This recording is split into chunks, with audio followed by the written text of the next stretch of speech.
In Episode 3, Revenge of the Sith, Darth Vader falls in combat to his former Jedi Master, Obi-Wan Kenobi. As Vader burns on the scorching lava banks of Mustafar, Kenobi returns to Padme's ship, finding the Queen in deep physical pain as she prepares to give birth to the firstborn child of she and Anakin Skywalker. Much to the surprise of Obi-Wan and the now reconstructed Darth Vader, Padme would die, but not before delivering 2 Skywalker children. As far as Vader knew, his unborn offspring had died with his wife, but Yoda and Obi-Wan knew the truth, and suddenly, although perhaps not entirely by chance, the Jedi were granted a small glimmer of hope. The offspring of Anakin Skywalker held unprecedented potential, but they could just as easily be made to seal the galaxy's fate. And so they were stashed away, hidden from their father and his twisted master until the time was right. But what if things had gone differently? What if the Emperor had arrived just a few moments earlier than he did? What if Palpatine discovered Padme's lifeless body before going in search of his dying apprentice, and sensing the small life forms within her, ordered that she be gathered and prepped for childbirth?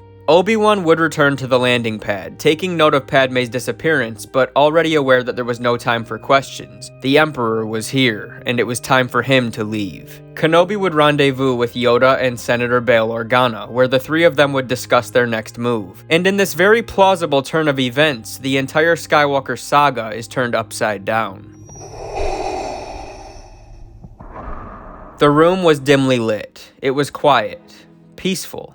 Lord Vader stood over the offspring of his former self, observing as each of their chests rose and fell in unison. Padme was gone. The Jedi Order was no more. Nearly every memory of his past life had been destroyed. Anakin Skywalker was dead. At least that was what he told himself. But these children, to everyone else, they were harmless, but not for Darth Vader. Their presence served as a constant reminder of what he used to be. Every second of every day, they ate at him. They plagued his very soul. No matter what he said or did, he couldn't shake the feelings that they created within him. He hated them.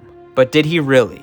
He unclipped the lightsaber from his belt, remembering the younglings in the Jedi Temple. He had killed them all. There was no mercy. Those children were doomed to become mindless servants of the lies and hypocrisy of the Jedi Order. He put them out of their misery. This was no different. But it was. This was his own blood, and they could walk a different path. Their fate was not up to the Jedi, but to him, their father. One day they could be made to serve him, then they would stand at his side, and in time they would ascend. Together they would destroy the Emperor, Vader would exact his revenge, and they would rule the galaxy as a family. He'd gone through this exercise several times since their arrival, fully prepared to strike them down, put them out of their misery, and bring an end to his own pain as well, only to remember his wife, or the words of his master, or some other thought that held him back from finishing the deed, never seeing them for what they truly were until now. They were not a hindrance, rather the key to victory. Turmoil still raged within, but he would spare their lives. He'd do more than that, in fact. He would raise them himself. Vader would show his children the true nature of the Force, and through them, he would atone for the death of his wife in the only way a Dark Lord of the Sith could. A group of rebels stands around a table. Kenobi talks, the others listen. With no Skywalker children to protect, complete isolation never made any sense. The Jedi continued to plot their re-emergence, fighting when appropriate, but remaining in the shadows for the majority of the time. They had to be careful. The rebels were at a clear disadvantage in their numbers. No one was expendable. Certainly not the Jedi. 9 years have passed since the end of the Clone Wars. The rebellion has grown quickly, and with a bit of a different look than before. Various species from different parts of the galaxy had joined their ranks, along with a small but growing band of defective clone troopers, a single Mandalorian, and a handful of Jedi who managed to survive the Great Purge. Obi-Wan Kenobi, Master Yoda, Kanan Jarrus, and Ahsoka Tano. The Empire reigns with absolute power. They are aware of a small rebel group, but Emperor Palpatine considers their presence insignificant, for he remains blissfully unaware of the identities of their leaders. But today, that was all going to change. Today, the rebels would make their presence felt. In the throne room of his Star Destroyer, Darth Vader sparred with his growing pupils. Luke attacked from his right, Leia from his left. A flurry of red lightsaber blades spun and clashed across the open marble floor. To others, practicing with real weapons at such a young age may have seemed ludicrous, but the twins were young. They were powerful, yes, but no match for their father. He could predict every move seconds before it came. There was no danger in this exercise under his supervision.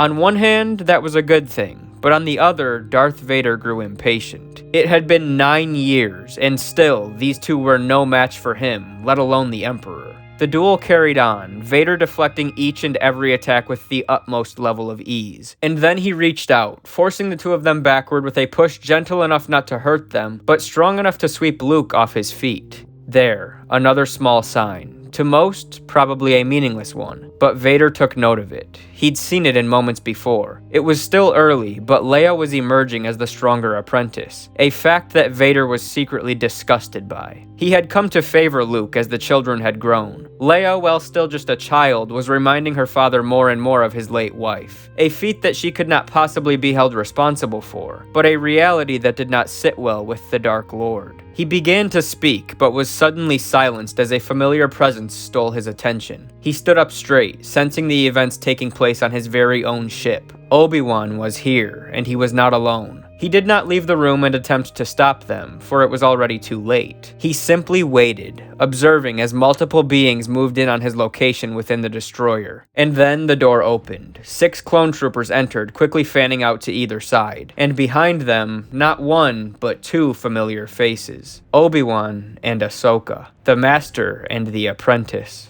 Elsewhere, a similar situation played out. Yoda would lead a band of rebels in the takeover of Emperor Palpatine's ship, which overlooked the mighty Death Star, still years away from its completion. The Grand Master, however, would enter Palpatine's throne room alone, where the final rematch between the galaxy's greatest warriors would take place. To the Jedi, Vader was essentially alone, but he knew better than they did. The conversation would go as expected. The Jedi attempting to talk their old friend down, Vader informing them that coming here was a grave mistake. Both parties well aware of what was inevitably going to happen here. Battle would ensue, Ahsoka charging Vader head-on as Kenobi moved in a bit slower, taking more of an analytical approach with Vader and his refined skill set. The children were small, they appeared harmless really, but they had been trained from birth. Their presence could not be ignored, and it wouldn't be. Despite being outnumbered, Vader would control this duel. In part because he was simply more powerful than either of his opponents, but also because they were not necessarily here to kill. There was a greater objective.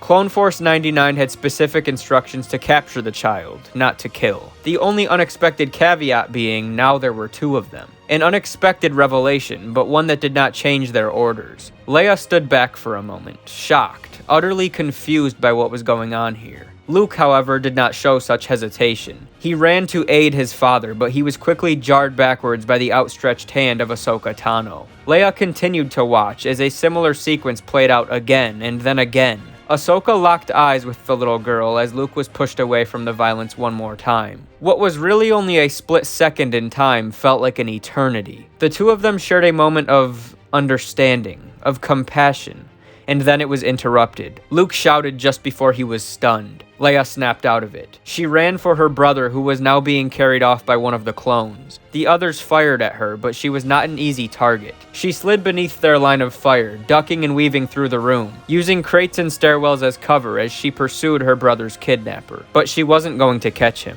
Wrecker was going to make it out. The door slid open as he approached, but suddenly, he couldn't move.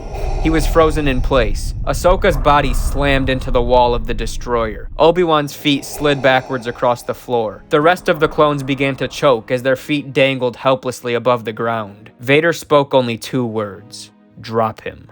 On Obi-Wan's approval, Wrecker laid the boy down on the floor. And then he too lost his breath as his windpipe began to cave in. You should not have come back, Vader growled. Kenobi whipped his lightsaber through the air, forcing Vader to release the clones. Ahsoka woke from a brief moment of unconsciousness to Obi-Wan shouting at her to run. The old master fought with everything he had to buy them enough time to escape. They didn't want to leave him, but they had seen enough to know that this was not a battle they were going to win. Ahsoka stopped just before the door, turning to look at her old masters one more time. From brothers to enemies. Her eyes were glassy as her gaze met with the little girl's once again. She offered a slight smile and then ran through the door. The mission had failed, but the rebels would make it off the ship. Ahsoka sat quietly in the attack shuttle as it sped through hyperspace. Master Kenobi died alone. She shouldn't have left him. Maybe she could have saved him, but she didn't. She left him there to die at the hands of what was once his best friend in the galaxy, the man he would have given his life for. Instead,